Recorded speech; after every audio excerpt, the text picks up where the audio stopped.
Assalamualaikum warahmatullahi wabarakatuh.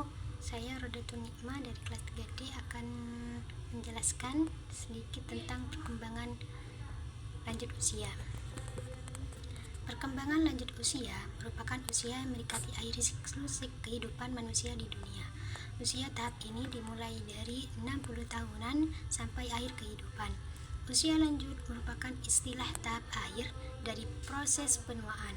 Semua orang akan mengalami proses menjadi tua, dan masa tua merupakan masa hidup manusia yang terakhir, di mana pada masa ini seorang mengalami kemunduran fisik, mental, dan sosial, sedikit demi sedikit sehingga tidak dapat melakukan tugasnya sehari-hari lagi.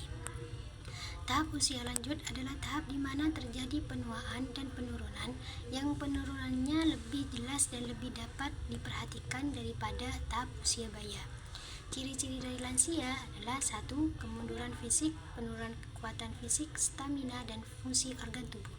Contohnya, seorang lansia mungkin mengalami kesulitan berjalan atau melakukan aktivitas fisik lainnya karena penurunan kekuatan otot. Yang kedua, perubahan psikologis, penurunan kemampuan kognitif, memori, dan emosi. Contohnya, seorang lansia merupakan mengalami kesulitan mengingat nama orang atau kejadian masa lalu. Dan yang ketiga adalah perubahan sosial, perubahan peran sosial, kehilangan pasangan hidup, dan perubahan hubungan dengan keluarga dan masyarakat. Contohnya, seorang lansia mungkin mengalami kesepian setelah kehilangan pasangan hidup. Berikut ini ciri-cirinya. 1. Penurunan kekuatan otot dan massa tubuh, sarkopenia. Yang kedua, kulit mengendul, keriput, dan elastisitas menurun. Yang ketiga, penglihatan melemah, katarak, presbiopia. Dan yang keempat, pendengaran menurun. Dan yang kelima, kepadatan tulang berkurang, rentan osteoporosis. Dan yang keenam adalah perubahan postur tubuh, punggung sedikit membungkuk. Yang ketujuh, penurunan fungsi jantung dan pernapasan. Yang delapan, sistem kekebalan tubuh melemah, mudah terkena infeksi, gangguan tidur lebih sering terjadi.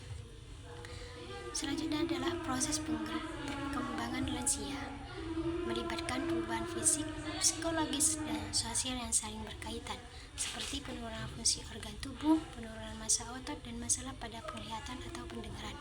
Secara psikologis, lansia mungkin mengalami penyesalan atau kepuasan terhadap kehidupan yang telah dijalani, serta harus menghadapi perubahan seperti pensiun dan kehilangan pasangan. Selain itu, aspek sosial ditandai dengan berkurangnya interaksi sosial yang dapat menimbulkan rasa kesepian, perubahan fisik, sistem rangka dan otot, kepadatan tulang menurun, massa otot berkurang, dan fleksibilitas otot menurun. Pansa indera, penglihatan dan pendengaran menurun, serta indera praba, penciuman dan pengecap juga berkurang kepekaannya. Sistem tubuh lainnya, kulit menjadi keriput dan elastisitasnya berkurang, fungsi organ pernafasan dan pencernaan melambat, sistem saraf melambat, dan yang dapat mengaruhi ingatan dan reaksi. Sistem kekebalan tubuh melemah sehingga lebih rentan terhadap penyakit. Klasifikasi masa usia. Pertama adalah para lansia dari umur 45 sampai 59 tahun, lansia dari umur 60 sampai 74 tahun, dan lansia tua dari 75 tahun sampai 90 tahun. Dan usia sangat tua dari 9 tahun ke atas lanjut usia. Faktor-faktor yang mempengaruhi perkembangan masa lanjut usia yaitu genetik, faktor keturunan yang mempengaruhi kesehatan dan kemampuan fisik. Yang kedua, lingkungan, faktor lingkungan yang mempengaruhi kesehatan dan kemampuan fisik. Yang ketiga, gaya hidup, faktor gaya hidup yang mempengaruhi kesehatan dan kemampuan fisik. Kesimpulan di sini adalah perkembangan masa lanjut usia adalah tahapan perkembangan akhir dari siklus perkembangan manusia. Pada masa ini, individu mengalami perubahan fisik dan psikologis yang semakin menurun.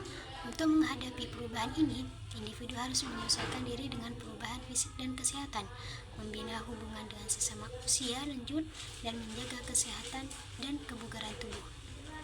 Cukup sekian dari penjelasan saya, dan maaf bila ada tutur kata yang kurang berkenan.